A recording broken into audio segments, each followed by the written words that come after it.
Bom, pessoal, vamos fazer agora o exercício 3, que é um exercício muito importante para quando vocês estudarem capacitores. Considere dois planos infinitos paralelos contendo densidades uniformes de carga de igual módulo sigma e sinais contrários.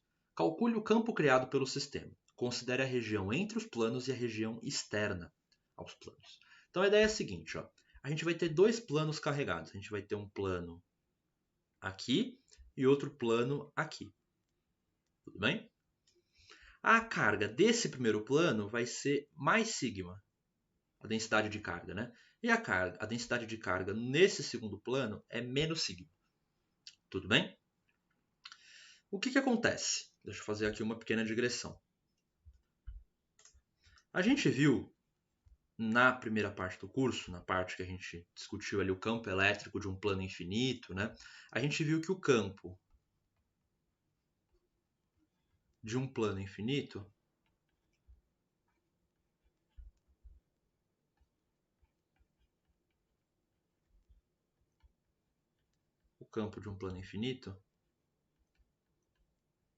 era dado por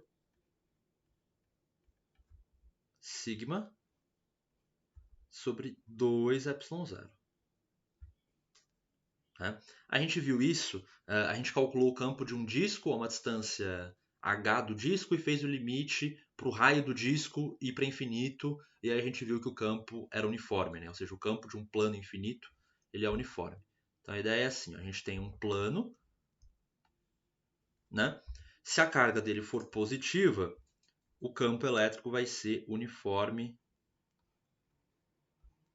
e repulsivo, vamos dizer assim. Né? Ele vai apontar para fora do plano. Ele nas duas direções, tá? Tanto para um lado quanto para o outro. Tá? E o valor dele é esse aqui. Tudo bem? Bom, vamos aplicar essa ideia para esse problema aqui. Bom, a gente tem que considerar três regiões. A região 1, que está à esquerda da primeira placa. A região 2, que está entre as placas. E a região 3, que está à direita da segunda placa. A gente vai considerar as três regiões. Vamos pegar e esse campo, essa placa aqui eu vou chamar de placa mais, e essa placa aqui eu vou chamar, deixa eu fazer até de outra cor, essa primeira placa eu vou chamar de placa mais, e a segunda placa eu vou chamar de placa menos. Todos os campos da placa mais eu vou desenhar de vermelho. Então vamos desenhar todos os campos da placa mais nas três regiões. Reparem que o campo é uniforme e não depende da distância até a placa. Tá? Ele vai ser sempre vai ter sempre o mesmo valor se eu estiver muito pertinho da placa ou estiver muito longe, contanto que a placa seja infinita. Tá? Ou seja, vale ressaltar que nenhuma placa real é infinita. Tá? O que acontece é que quando a gente está suficientemente próximo da placa, a gente pode tratar ela como uma placa infinita. Por exemplo, imagine uma formiga numa parede. Para a formiga, a parede é um plano infinito, se a gente for ver. Porque ela é muito pequena e ela está muito perto da parede. Tá? Então a ideia é meio que parecida. Se a gente estiver muito próximo da placa, estiver suficientemente próximo da placa, a placa é infinita. Mas é óbvio que não existem placas infinitas. Né? Bom, certo. Então, como a placa mais é positiva, o campo elétrico dela vai ser sempre repulsivo, né? Sempre apontando para fora dela. Então, na região 1, o campo vai apontar para cá, para a esquerda. Na região 2, ele vai apontar para a direita. E na região 3, ele também vai apontar para a direita, né? Porque ele aponta para longe da placa. Agora, o campo da placa menos vai apontar para dentro da placa. Então ele vai apontar na região 3, ele vai apontar para dentro, que é no caso para a esquerda. Na região 2 ele vai apontar para a direita. E na região 1 ele vai apontar para a direita também. Agora, olha que interessante. Como as placas têm as mesmas cargas, mesmas densidades de carga, os campos produzidos por cada uma vão ser iguais. E aí olha o que vai acontecer. Esse campo aqui vai anular esse campo aqui. E esse campo aqui vai anular esse campo aqui. Então, na região que não está a região que não é entre as placas, o campo elétrico vai ser nulo. Então, aqui, o campo elétrico na região 1 vai ser 0. E o campo elétrico na região 2, na região 3, também vai ser 0. Agora, entre as placas, os campos elétricos vão se somar. Então, na região 2 aqui, ó, entre as placas, o campo elétrico vai ser... O campo elétrico de uma placa é sigma sobre 2ε0. Quando eles se somarem, basicamente vou multiplicar por 2. Esse 2 vai desaparecer e a gente vai obter sigma sobre ε0. Esse é o campo entre duas placas paralelas carregadas com cargas iguais, porém de sinais contrários. Tá? E basicamente isso aqui é um capacitor de placas paralelas. Né? E o campo dentro de um capacitor de placas paralelas é dado por essa expressão. E essa é uma expressão que a gente vai usar bastante quando a gente estudar capacitância, coisas assim. Tá? Então, o campo fora, na região que não é a região fora de entre as placas, né? Região 1 e região 3, o campo vai ser nulo, porque esses vetores vão se anular. E dentro das placas, o campo vai ser a soma de cada uma das placas, que vai dar esse valor aqui. Tudo bem? Então, lembrando que das placas individuais, a gente tem que dividir por 2, tá? Porém, como entre as placas a gente vai somar esses dois vetores,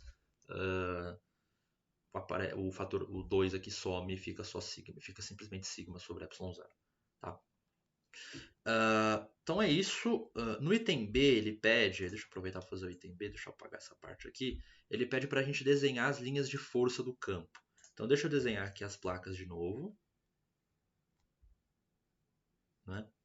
O que a gente viu? A gente viu que na região entre as placas o campo elétrico é uniforme. Se o campo elétrico é uniforme, isso significa que as linhas de campo saem de um e entram no outro, desse jeitinho que eu estou desenhando aqui. Essas são as linhas de campo aqui dentro.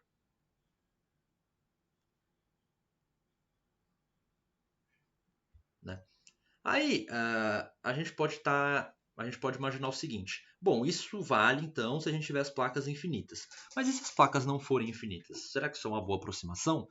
Isso vai ser uma boa aproximação, contanto que as placas não estejam muito afastadas umas das outras, né, uma da outra. E essa aproximação vai valer muito bem, vai ser muito boa quando a gente estiver bem no meio ali das placas, na região central das placas. Porque ali, se as placas estiverem suficientemente próximas, ali na região central, que é essa região aqui, ó, mais ou menos, é aquela situação que eu falei da formiga na parede. Né? A gente vai estar ali, as placas vão estar tão próximas, a gente vai estar na região central da placa que, olhando daquela posição, parece que a placa é infinita, a placa é muito grande. Né? Porém, nas bordas da placa, a gente pode ter um comportamento um pouco diferente. As coisas podem começar a fazer... A gente pode começar a ter umas coisas assim, olha, por exemplo. Ó, pode acontecer isso, pode acontecer isso. Né? Pode acontecer algum comportamento aqui um pouco diferente nas regiões extremas aqui. Tudo bem? São os chamados efeitos de borda dos capacitores. Tá? Mas o que importa mesmo é essa região central aqui. Ó. Nessa região central aqui, ó, o campo elétrico é uniforme. Nessa região o campo é uniforme. Tá? Se as placas forem efetivamente infinitas, aí o campo vai ser uniforme sempre. Mas a gente sabe que não existe placa infinita no mundo real. Né? Então, isso aqui foi só para exemplificar um pouquinho como que é o campo elétrico de um capacitor de placas paralelas. Então, na região central, ele é um campo uniforme, dado por essa expressão aqui, ó. E aí aparecem esses efeitos de borda aqui nas extremidades. Né? Inclusive, podem aparecer coisas desse tipo aqui, ó. Tipo, uma coisa que faz mais assim. Ou algo que faz assim. Essas coisas podem aparecer. Tudo bem? Tá sempre saindo da placa positiva até a placa negativa. Tá? Então, foi isso. Esse foi o exercício. Se vocês tiverem qualquer dúvida, vocês têm o meu contato. Vocês podem me procurar.